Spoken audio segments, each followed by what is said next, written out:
반갑습니다. 한목남 매일 성경 신명기 5장을 통하여서 하나님께 주시는 지혜와 지식으로 말씀이 깨달아지고 깨달은 그 말씀을 가지고 삶을 사는 저와 여러분 되기를 간절히 소망합니다.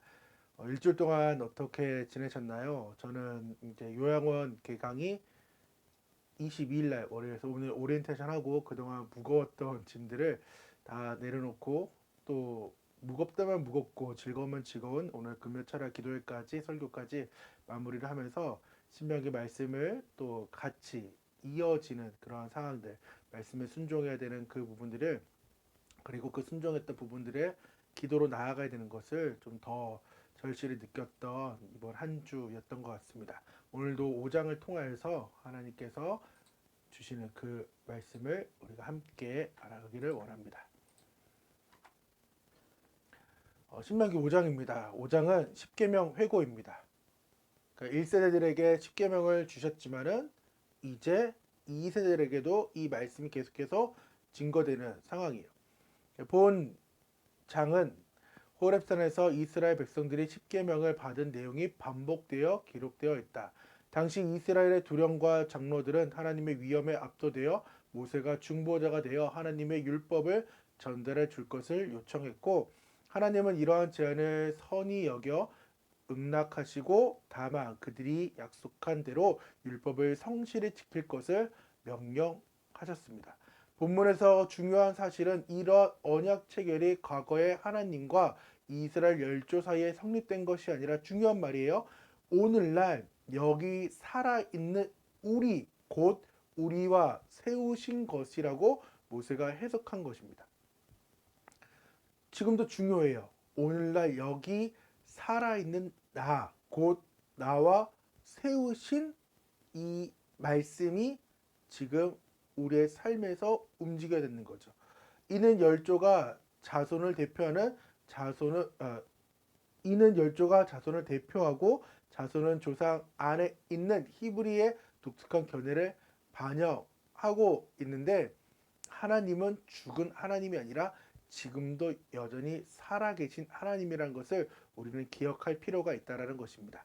그래서 달락은 호렙산 언약의 의 십계명 모세의 중재 사역이 있습니다. 그래서 호렙산의 언약의 그 의는 하나님이 세우신 호렙산의 언약, 그리고 언약의 주체자이신 하나님을 지금 1절에서 6절에서 볼 수 있고요. 그래서 십계명이 7절에서 21절, 1에서 4계명, 5에서 10계명에 대한 말씀이 한 번 더 2세대들에게 말씀이 지금 선포되고 있습니다. 세 번째는 모세의 중재 사역입니다. 장로들이 모세에게 대언을 청원하고 또 하나님이 모세를 그 중보를 허락하는 상황이 지금 5장 마지막까지 이어지고 있는 부분입니다. 신명기는 세 편의 설교라고 했어요. 그래서 어제 이제 함께 나눴던 그 4장의 그 44절부터 이제 26장 19절까지 율법의 재교육이에요. 그러니까 긴 장이에요. 이제 우리는 이 설교를 아주 길게 이제 보게 되는데, 쉽게 말하면은 강해 설교예요. 쉽게 말하면은 목회자들이 보는 주석집과 같은 느낌의 상황으로 보시면 돼요. 이 설교를. 그래서 십계명이 선포되었지만은 이제 모세가 이 십계명을 해석해가고 또 다른 율법들을 다시금 해석해가면서 살아계신 그 하나님과 함께 삶들을 접촉해가면서 이런 하나님을 너희가 지금 섬기고 있다는 것을 재교육하고 있는 단계가 지금 이 설교입니다. 그래서 사장은 언약의 율법에 순종하라, 즉 말씀에 순종해라. 그래서 율법에 대한 순종, 또 아무런 형상을 만들지 말라. 그래 가나안에 들어가면은 이런 형상들을 만드는 우상들을 만드는 민족들을 만나지만은 우리는 하나님의 법에 순종해야 된다. 하나님의 법대로 살아야 된다. 왜? 하나님은 질투하시는 하나님이기 때문에. 말씀에 순종하지 않으면은 질투하시고 삼키는 불로 우리에게 나타난 그러한 하나님이기 때문에 우리를 너무나도 사랑하는 그 하나님 옆에 우리가 계속해서 대화하면서 하나님의 말씀을 듣는 것이 중요하다라는 것을 4장에서 함께 우리가 살펴보았습니다. 5장에 이제 들어가서 언약의 구조에서 본문은 언약 규정, 지금 이 설교죠. 5장에서 26장의 도입부이다. 5장에서 26장은 모세의 제2설교에 해당하는 부분으로 언약 백성이 이스라엘에게 삶의 기준을 제시하고 권면합니다. 이 도입의 단락 40에서 49절 4장이죠. 모세는 하나님이 선물로 주신 땅에서 언약을 갱신하고 율법을 선포합니다. 44절은 도입부의 표제로 5장에서 26장까지의 그 율법의 선포이자 강해임을 밝히고 있습니다. 45절은 율법을 강해하는 시기, 사람, 내용을 소개합니다. 46절은 율법을 강해하는 장소가 언약갱신의 장인, 모압 평지라고 밝히며 47절은 이 장소를 요단 동쪽 땅에 대한 정복의 관점에서 소개하고 마지막으로 48절에서 49절은 이스라엘이 정복한 땅의 범위를 제시합니다. 땅의 정복에 대한 이런 언급은 하나님의 언약적 은혜를 간접적으로 드러내며 도입 부분에 나타나는 율법에 대한 일관된 관심, 이것들은 5장 1절의 규례와 법도로도 이어집니다. 그래서 4장의 율례, 법도, 말씀 이런 것들에 대해서 한번 다루었었죠. 그런 것들이 지금 5장에서 계속해서 이루어지고 이러한 명칭은 율법, 일반에 대한 다양한 지칭을 보입니다.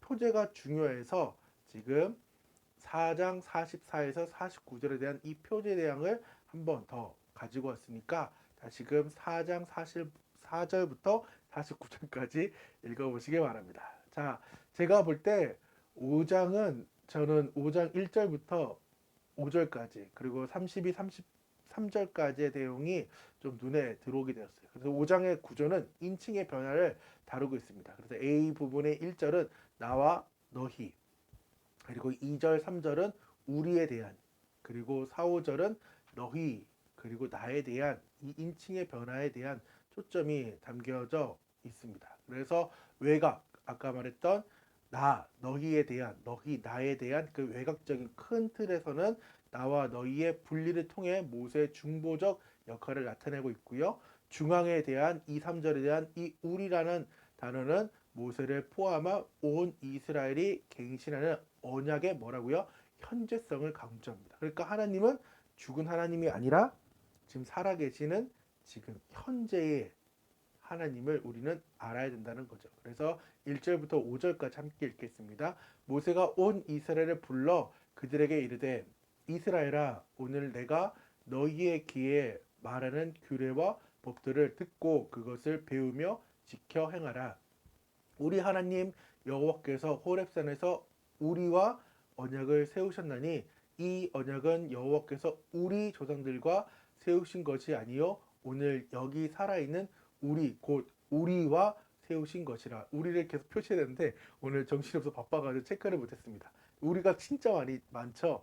그래서 여호와께서 산 위 불 가운데서 너희와 대면하여 말씀하심에 그때에 너희가 불을 두려워하여 산에 오르지 못하므로 내가 여호와와 너희 중간에 서서 여호와의 말씀을 너희에게 전하였노라. 여호와께서 이르시되 하면서 1절에서 5절 즉 인친의 상황들을 우리가 좀 살펴보았습니다. 그래서 신명기 5장을 통하여서 우리가 알아야 하는 것은 10계명, 저는 10계명보다 10마디 말씀을 지금 출애굽기 20장 한복라에서 말씀을 드렸는데 계명보다는 하나님의 10가지의 말씀이에요. 그 말씀도 중요하지만은 구원 이후의 삶으로 초청하시는 그 하나님을 우리는 알아야 돼요. 아까 4장에서 순종해야 된다고 했죠. 무엇 순종할 거예요? 중요한 것은 하나님의 말씀을 순종하는데 그 삶에 초청하시는 하나님이 누군지를 우리는 알아야 된다는 거예요. 10마디 말씀을 하시는 그 하나님을 우리는 알아야 된다는 것입니다. 그래서 5장 6절에 나는 너희를 애굽 땅 종 되었던 집에서 인도해낸 내 하나님 여호와라는 거예요. 내 하나님 여호와라는 거예요. 1세대를 뿐만 아니라 지금 2세대를 해미와 기찬에게 말씀하시는 그 하나님이 네 하나님이라는 거예요. 네 아빠의 하나님이 아니라 지금 너희의 하나님이라고 하나님은 지금 말씀해 주고 있는 거예요. 모세를 통하여서. 그래서 구원받은 성도는 어떻게 살아야 하느냐? 하나님께서 자신을 구원자로 지금 소개하고 있고 그리고 구원받은 이후의 삶으로 뭐 한다고요? 초청하고 있어요. 그래서 나는 하나님의 그 초청에 어떻게 반응을 하냐가 중요하겠죠. 그래서 초청자가 어떠한 분인지 우리는 알아야 되며 초청을 받은 우리가 어떠한 사람인지 알아야 되며 우리를 초청하신 목적이 무엇인지를 알아야 된다는 것이에요. 그래서 초청자가 어떠한 분인지, 즉 하나님이 어떠한 분인지 우리는 알아야 됩니다. 하나님께서 자신을 나는 내 하나님이라고 소개하고 있어요. 더 나아가서 하나님은 자신을 출애굽한 하나님, 구원의 하나님으로 소개하고 있습니다. 언약적 사랑의 근거에 그들을 구원하신 것이에요. 약속의 땅으로 데려가시려고 그들을 종살이 했던 집에서 구원하신 분이 우리 하나님이라는 거예요. 31절 33절입니다.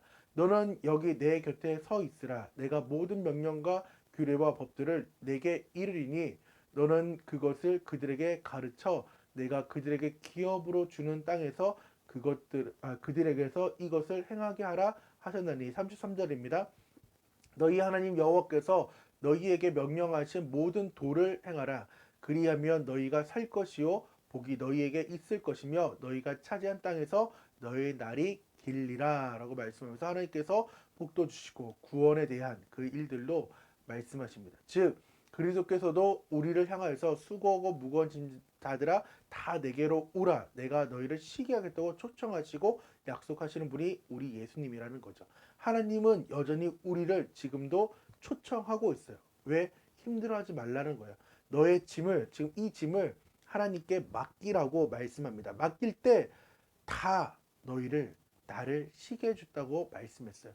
약속대로 우리를 대적으로부터, 율법의 저주로부터, 또한 죄로부터, 노예 생활로부터 주님께서는 우리를 구원해 주셨습니다. 그것을 믿고 나아가면 됩니다. 하나님이 어떠한 분인지를 알면 돼요.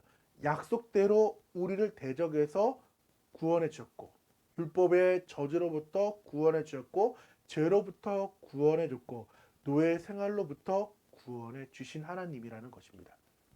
그래서 더 나아가서 그 모든 것들을 해주시고 더 풍성한 삶으로 주님은 우리를 초청하신 분입니다.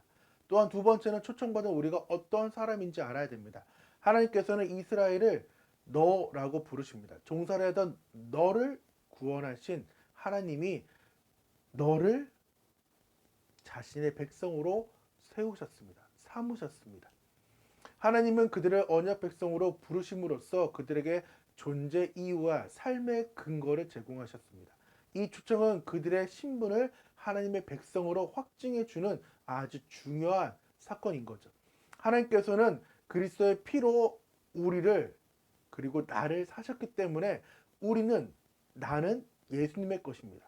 하나님의 것이 되었습니다. 하나님이 샀기 때문입니다. 하나님께서 우리의 기업이 되셨고요. 우리는 그분의 기업이 되었습니다. 흑암 가운데 살았던 사람이 천국의 시민이 되었고 더 나아가서 하나님의 자녀가 되었으며 그리스도 안에서 우리는 거할 수 있는 그 구원의 삶을 누리는 자가 되었습니다. 우리는 그리스도의 사람이라는 이 새로운 이름을 받은 행복한 사람이 된 것을 기억하면 됩니다. 우리가 어떤 사람이라고요? 하나님의 자녀가 되었고 또한 그러한 행복을 받은 행복한 사람이라는 것입니다. 마지막 세 번째는 우리를 초청하신 목적이 무엇인지를 알아야 돼요.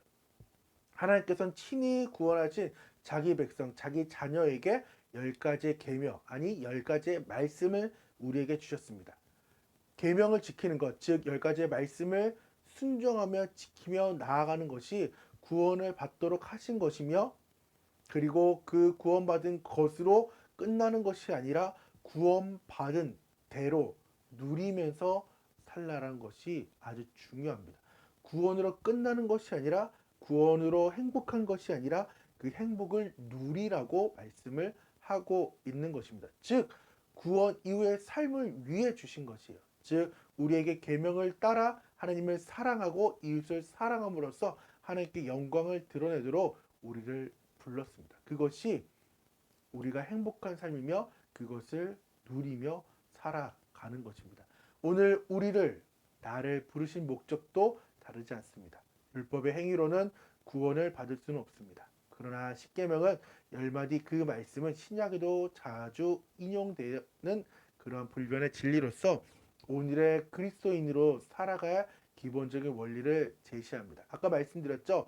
그 중간에는 십계명이 중요합니다. 하지만은 그 삶을 살지 않는다고 그러면은 우리에게 중요한 말씀이 될 수가 없기 때문에 사장에서 이어지는 그 순종의 말씀, 그 말씀을 기억하고 10가지 그 말씀을 기억하여서 우리가 할 일은 말씀에 순종하며 그 일들을 행해야 됩니다. 그래 따라서 하나님을 사랑하고 말씀들을 지키는 것은 구원의 은총을 만끽하고 자유와 축복을 누리는 아주 소중한 길입니다. 그래서 초청자가 어떠한 분인지 우리는 알아야 됩니다. 그리고 초청받은 우리가 어떠한 사람인지도 알아야 되며 마지막 우리를 초청하신 그 목적이 무엇인지 아는 신명기 5장의 말씀이 되기를 원합니다. 어거스틴은 당신의 뜻대로 명하시고 당신의 명령하신 대로 행하소서라고 기도했습니다. 즉 우리도 하나님의 뜻대로 명하시고 하나님의 명하신 대로 우리가 살겠습니다라고 우리는 기도해야 됩니다. 우리를 구원 이후의 삶으로 초대하시는 구원의 하나님은 우리에게 순종할 마음을 주시고 순종하는 자에게 능력도 베풀어 주십니다. 오늘 신명기 5장을 통하여서 우리가 하나님의 그 초청하심을 알고 말씀에 순종하며 또 그 말씀대로 끝까지 지켜나가는 계명으로 지키는 것이 아니라 말씀으로 지켜나가는 저와 여러분 되기를 간절히 소망합니다. 기도하겠습니다. 하나님 감사드립니다. 모세는 죽은 하나님을 말씀하는 것이 아니라 또한 아빠의 하나님, 엄마의 하나님, 조상의 하나님으로 지금 이 세대에게 말씀하는 것이 아니라 지금 나의 하나님으로 말씀하고 있습니다. 하나님은 지금도 여전히 살아계셔서 우리와 역사하시며 말씀하시는 하나님입니다.